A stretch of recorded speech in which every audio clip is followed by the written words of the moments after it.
How many views did you expect to get when you posted the initial video regarding the book? I mean, I've had videos get 1 million hits, but usually it's when people sell me fake gold and I expose a scam. It's like, hey, you guys, don't fall for this scam, and look at this fake gold that somebody sold me. Before this, the most views I'd ever gotten on a video, somebody last summer came in here with a gold chain. I bought it for $1,000 and they burned me on it. But I made a video about it, and that's my business strategy here with what I do is I make a video, and if the video does well, even if I lost money on the object, I picked up my following got bigger, which means I have more customers because my entire business is run through social media. So before that, before this video, that's what it was. But yeah, obviously this one is a lot bigger. Okay, and are you concerned at all for the store because of the publicity that this book has created? Yeah, I mean, the fact is this is out of my hands, what happens. I can't put this genie back in the bottle. I knew there was going to be a reaction. I just didn't expect it to be like this. And I made the video initially because I have had museum quality pieces in here, and I've tried to attempt to get a museum to help me with it, and they don't respond to me. None, ever. I've never had a museum say, oh, okay, we got your email, we'll look into it. They just ignore me. So I had something here that I wasn't expecting to get. It was sent to me by a customer, and when I looked and saw what it was, I realized, number one, it has to go to a museum. Number two, I probably can't afford it because it's very expensive. And number three, how do I go about doing this in a manner that's timely and efficient? And I just thought, I'll just use social media, I'll make a video that's a plea. I also, I found the book on Monday, or I got the book on Monday. And I didn't make that video till Wednesday because it disturbed me a little bit. I had trouble sleeping for a couple nights. I didn't know what to do, and finally on Wednesday I was like, well, I need to make a TikTok about this. How do I do it? What do I do? This is a bad subject, and I don't want to do this in an untasteful manner. And so I made that video. It took several hours to make because I was taking my time so carefully and just trying to construct something that put the point across that I have these incredible rare photos. I think they're originals. I don't think they've ever been seen, and I need help with a museum. Were you surprised at the fact that so many people have been unaware to the incident of Nanking? Yes. I knew about it because, I mean, we did cover it in my high school. I went to a really good public high school, but not every high school covers it. And it should be mandatory education, and the simple fact is it's not. The amount, though, that simply don't know all the details, but just don't know, that shocked me. So did you think that the book was real when you received it? I did, because there's certain things that you just can't fake. There's rice paper, I think it's rice paper. Between all the pages, there's preservative paper, and it looks like it has naturally aged about 80-ish years. I do, in this business, come across a lot of old documents and records and stuff like that, so that, to me, made it seem genuine. What is questionable are some of the photos, are they reproductions, are they souvenir photos? I'm getting this authenticated next week. I just don't know. I will say some of the Japanese military photos are probably reproductions because you can find them on the internet.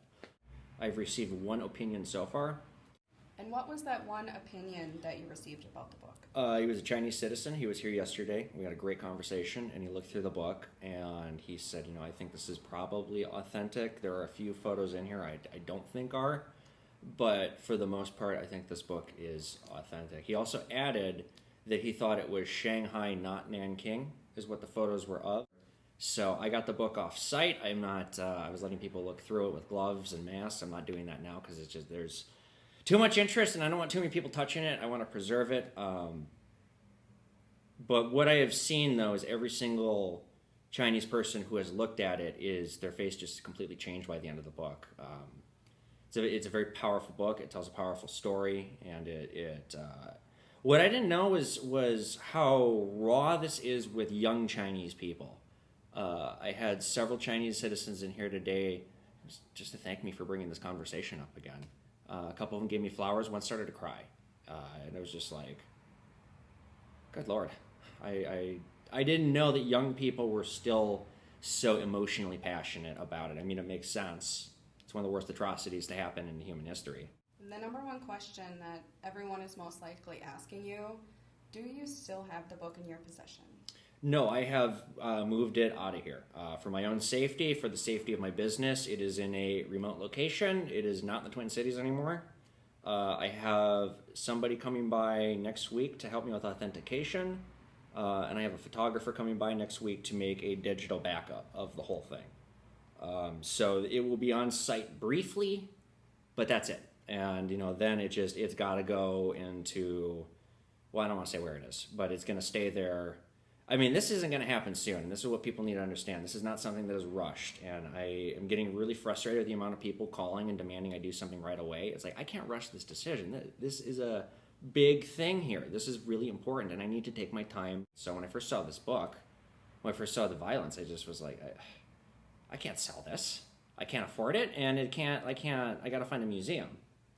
So that's what I need to do for my customer. I need to compensate him fairly, because that's what's best for him as the customer. And then I need to find the proper museum, the best home for it. What I think might be a good compromise, and this is what I'm leaning toward doing, is I'd like this to become this whole book, a digital experience, so that maybe it can go museum to museum and people can see it that way. And where the physical book ends up, I don't know. I haven't published the photos because I don't have permission to, at least not all of them. The owners explicitly told me I can't do that, so I need to respect him. And again, like I said, I need to take my time with this. But if I do a digital thing, and I just spoke to somebody who's way high up in the museum scene here in the United States, and they said they could help me with making that a reality. So that's what I'm leaning toward doing, because that way everybody can see it. I'd like everybody to just be able to see it for free. At that point, that's just out of my hands. I don't have any control over that. But the simple fact is, I've been tasked by my customer to find a good home for it, and I've decided that there's absolutely no way it goes to a private museum. There's no way it goes to a private collection. So what if the photos turn out not to be authentic or genuine?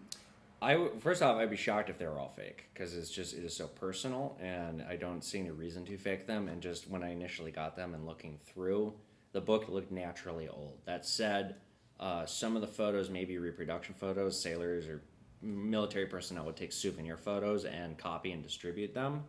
But even if only one of them is real, it's still documenting these atrocities. And even if all the really bad photos are fake, I've accidentally ignited a conversation that needs to be had.